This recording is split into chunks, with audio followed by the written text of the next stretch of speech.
Right folks, we're going to quickly remove the FSI ECU. The process is a bit different on the FSI to all other A2s.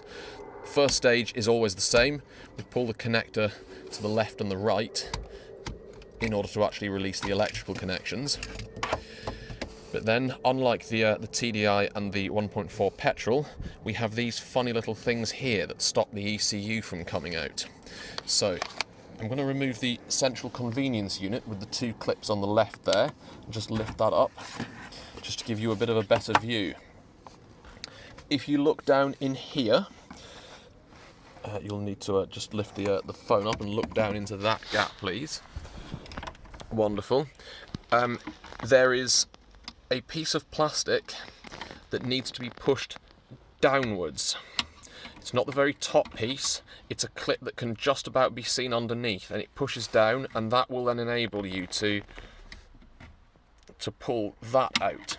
Same thing on the other side, a bit more difficult to access, and indeed it may well be that the camera can't film it, but we'll push it down on that side as well, and then that piece, he says, comes out, and that's it.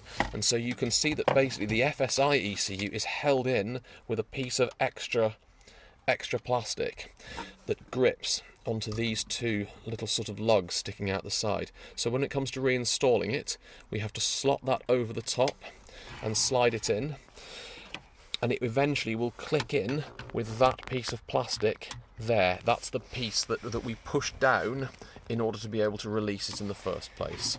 So that goes in, and it's clipped into place, and that's it, it's now held. So it's that piece there, push it down and pull the cradle piece out. Same on the other side, push it down and pull the cradle piece out, and that's the ECU out again. I hope that makes things easier.